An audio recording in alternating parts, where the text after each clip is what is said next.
to be the last one like that. Hopefully you're asleep and we move fast. I want to discuss a little bit the capital budget, but before that, as always, I want to thank the high school or middle school art department because they make a difference in my boring presentation. So thank you for both the art department in the high school and the middle school. And today the topic is the debt profile of the district. The debt profile starts with the capital debt. The capital debt is the money that we raise when we do a capital project and we pay it over between 7 and 18 years.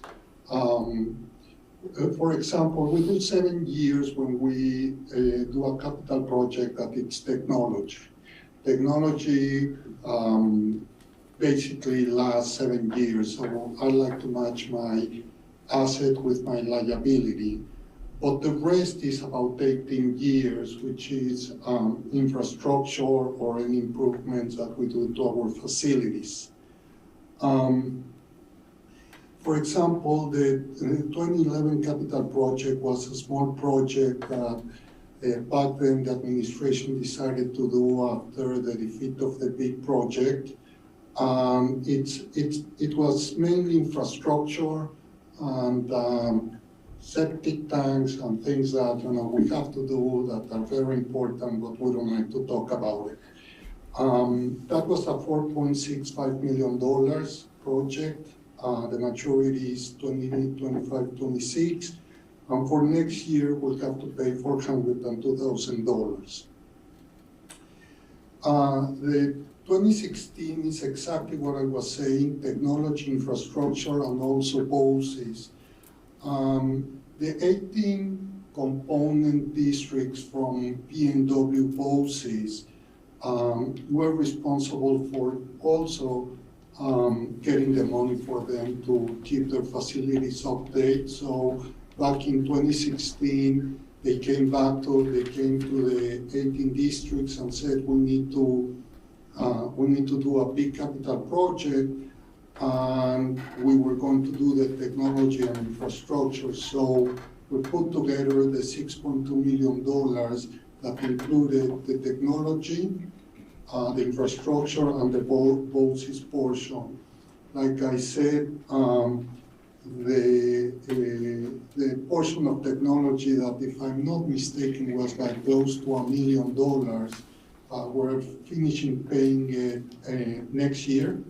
BOCES the following year, and then the infrastructure on 35, 36. For next year, the total payment is close to $315,000. And finally, the 2019 capital project that we just finished, it's $18.5 million, and the maturity is next year because if you remember, I told you that I wanted to do bond payments until we get a higher state aid. Our state aid jumped from 14%, is jumping from 14% this year to 33% next year. So next year I'm paying the $1.1 million, and very likely next year we'll discuss and we'll do an 18 or 17 year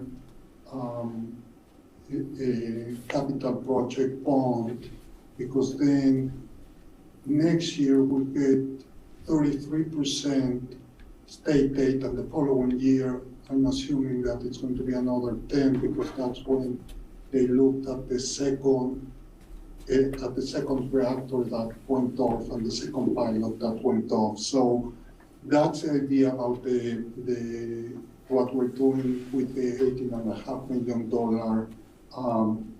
bond that matures next year. Next. Every year we do transportation bonds. If you remember, every year we ask you to vote for the budget and then also for buying buses for our transportation department. The way we finance the buses is through 5-year bonds. Every year we do a 1-year bond. We pay a fifth of the of the payments. So every 5 years, one goes out, and then the next one comes in. In 2021, we had extra money, and we decided to pay down 4 cap bonds, and that's why this year we only have 2 to pay for next year: the 21-22 and the 22-23. And obviously, the 23-24 we don't pay until the following year. So the total payment for the bonds are $205,000. Computer leases, we do basically the same. Here we have a lease with Chase. Every year we have a 6-year cycle. Every 5 years is one of the buildings that we buy computers for the buildings. And I say computers because it used to be computers. Now it's Chromebooks sometimes. It depends on the needs on what the principal decides they need in technology. So we have a six year cycle, 1 year for each of the buildings and 1 year to upgrade the software for all the computers in the district. So here you have, for example, BV in 1819, the amount was $300,000, and now obviously the high school that is a lot bigger last year was $658,000.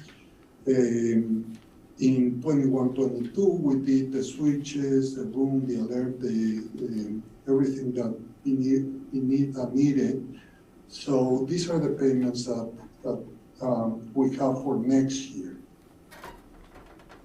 And then finally, we have what I call our other debt. The first one is the EPC. The EPC, we did $2.6 million EPC in 2011-12. And the EPC, we're paying $221,000 next year, but that gets paid out of savings from the EPC. So the idea, and we're working on a new one now, is that we borrow the money to buy, for example, in the one that we're doing next year, to buy light bulbs, LEDs. So with the money that we buy the LEDs, we make the savings, and with those savings, that pays for the bond. So the idea is that next year we're going to start with a new EPC, because actually contractual with the company that does it, if we don't get the savings, they have to pay us the difference.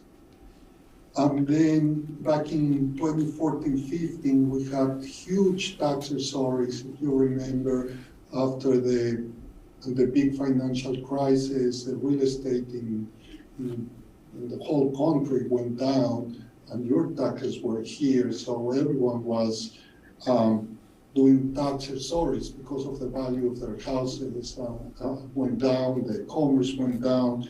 So suddenly, we were hit with $822,000 of tax accessories that we didn't have the money.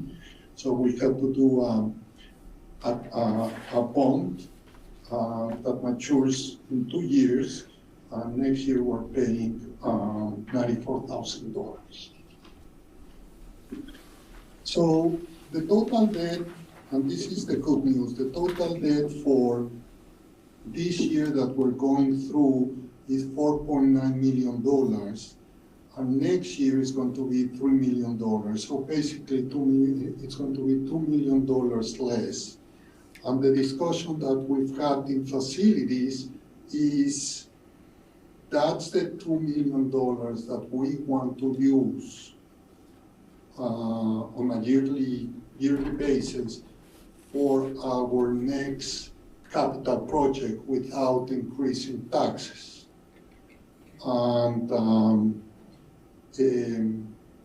that's the discussions that we're having now in facilities, because we have an opportunity of, if I'm not mistaken, and I would need to redo the calculations with the new interest rates, but what in November our bankers told us is with $2 million of yearly payments plus our 33%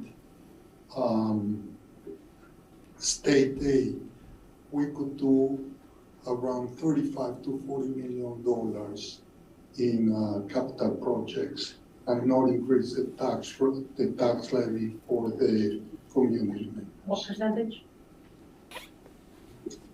Next year is 33. Okay. Again, the following year, I'm hoping that it will go up another at least 10%. This time it went from like 13 to 33, but it was a big jump.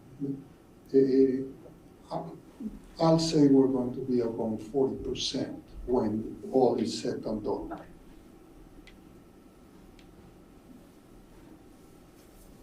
Also, the good news that we found out from the governor today is that our state aid, if it stays as she says, it's going up $300,000 compared to the numbers from the legislature. So we're moving on the right direction. This for next year? For next year, yes. Okay.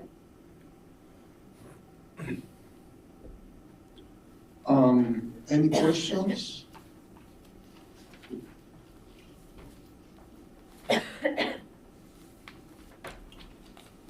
Thank you.